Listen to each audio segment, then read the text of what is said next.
अल्लाह ने औरत को हिजाब का हरगिज हुक्म नहीं दिया। डॉक्टर जाकिर नाइक कहते हैं, मेरे पास एक तालिब इल्म लड़की आई और पूछा, क्या कुरान पाक में कोई एक भी ऐसी आयत है जो औरत पर हिजाब की फर्जियत या पाबंदी साबित करती हो? डॉक्टर जाकिर नाइक, पहले अपना तारुफ तो कराओ। तालिबा, मैं यूनिवर्सिटी में आखिरी साल की एक तालिबा हूं और मेरे बेहतरीन इल्म के मुताबिक अल्लाह तबारक व तआला ने औरत को हिजाब का हरगिज हुक्म नहीं दिया, इसलिए मैं बेपर्दा रहती हूं। ताहम मैं अपने असल से बिल्कुल जुड़ी हुई हूं और इस बात पर अल्लाह पाक का बहुत बहुत शुक्र अदा करती हूं। डॉक्टर जाकिर नाइक, अच्छा तो मुझे चंद एक सवाल पूछने दो। तालिबा, जी बिल्कुल। डॉक्टर जाकिर नाइक, अगर तुम्हारे सामने एक ही मतलब वाला लफ्ज 3 मुख्तलिफ तरीकों से पेश किया जाए तो तुम क्या मतलब अखज़ करोगी? तालिबा, मैं कुछ समझी नहीं। डॉक्टर जाकिर नाइक, अगर मैं तुम्हें कहूं कि मुझे अपना यूनिवर्सिटी ग्रेजुएशन की डिग्री दिखाओ, आपने फिर कहा, या मैं तुम्हें यूं कहूं कि अपनी यूनिवर्सिटी ग्रेजुएशन का रिजल्ट कार्ड दिखाओ, आपने फिर कहा, या फिर मैं तुम्हें यूं कहूं कि अपनी यूनिवर्सिटी ग्रेजुएशन की फाइनल रिपोर्ट दिखाओ, तो तुम क्या नतीजा अखज़ करोगी? तालिबा, मैं इन तीनों बातों से यही समझूंगी कि आप मेरा रिजल्ट देखना चाहते हैं और इन तीनों बातों में कोई भी तो ऐसी बात पोशीदा नहीं है जो मुझे किसी शक में डाले, क्योंकि डिग्री, रिजल्ट कार्ड या फाइनल तालीमी रिपोर्ट सब एक ही बात की तरफ इशारा करते हैं कि आप मेरा रिजल्ट देखना चाहते हैं। डॉक्टर जाकिर नाइक, बस मेरा यही मतलब था जो तुमने समझ लिया है। तालिबा, लेकिन आपकी इस मंतक का मेरे हिजाब के सवाल से क्या ताल्लुक है? डॉक्टर जाकिर नाइक, अल्लाह तबारक व तआला ने भी कुरान मजीद में 3 ऐसे इस्तियारे इस्तेमाल किए हैं जो औरत के हिजाब पर दलालत करते हैं।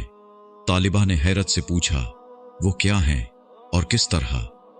डॉक्टर जाकिर नाइक, अल्लाह तबारक व तआला ने पर्दादार औरत की जो सिफात बयान की हैं उन्हें 3 तशबीहात या इस्तियारों अल हिजाब, अल जिल्बाब, अल खिमार से बयान फरमाया है, जिनका मतलब बस एक ही बनता है। तुम इन 3 तशबीहात से क्या समझोगी पीर? तालिबा खामोश। डॉक्टर जाकिर नाइक, ये ऐसा मौजू है जिस पर इख्तिलाफी राय तो बनता ही नहीं, बिल्कुल ऐसे ही जैसे तुम डिग्री, रिजल्ट कार्ड या फाइनल तालीमी रिपोर्ट से एक ही बात समझी हो। तालिबा, मुझे आपका समझाने का अंदाज बहुत भला लग रहा है, मगर मजीद वजाहत तलब है। डॉक्टर जाकिर नाइक, पर्दादार औरतों की पहली सिफत तर्जुमा और अपने सीनों पर अपनी ओढ़नियों के आंचल डाले रहीं। बारी ताला ने पर्दादार औरतों की जो दूसरी सिफत बयान फरमाई है वो ये है कि ए नबी, अपनी बीवियों और बेटियों और अहले ईमान की औरतों से कह दो कि अपने ऊपर अपनी चादरों के पल्लू लटका लिया करें। अल्लाह तबारक व तआला ने पर्दादार औरतों की जो तीसरी सिफत बयान फरमाई है वो ये है कि अगर तुम्हें कुछ मांगना हो तो पर्दे के पीछे से मांगा करो। डॉक्टर जाकिर नाइक, क्या अभी भी तुम्हारे ख्याल में ये 3 तशबीहात औरत के पर्दा की तरफ इशारा नहीं कर रही? तालिबा, मुझे आपकी बातों से सदमा पहुंच रहा है। डॉक्टर जाकिर नाइक, ठहरो, मुझे इन 3 तशबीहात की अरबी ग्रामर से वजाहत करने दो।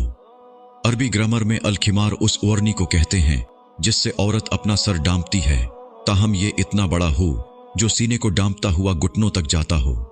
और अलजिल्बाब ऐसी कुली कमीज को कहते हैं जिस पर सर डांपने वाला हिस्सा मुड़ा हुआ और उसके बाजू भी बने हुए हों। फी जमाना इसकी बेहतरीन मिसाल मराकिशी औरतों की कमीज है जिस पर हुड भी बना हुआ होता है। ताहम हिजाब का मतलब तो वैसे ही पर्दा ही बनता है। तालिबा, जी मैं समझ रही हूं कि मुझे पर्दा करना ही पड़ेगा। डॉक्टर जाकिर नाइक, हाँ, अगर तेरे दिल में अल्लाह और उसके प्यारे रसूल सल्लल्लाहु अलैहि वसल्लम की मोहब्बत है तो। और एक और बात जान ले कि लिबास 2 किस्म के होते हैं।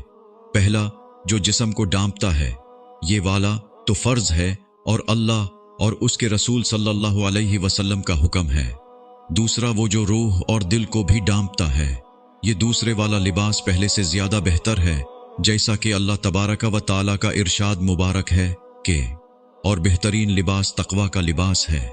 हो सकता है कि एक औरत ने ऐसा लिबास तो पहन रखा हो जिससे उसका जिस्म ढका हुआ हो, लेकिन उसने तकवा का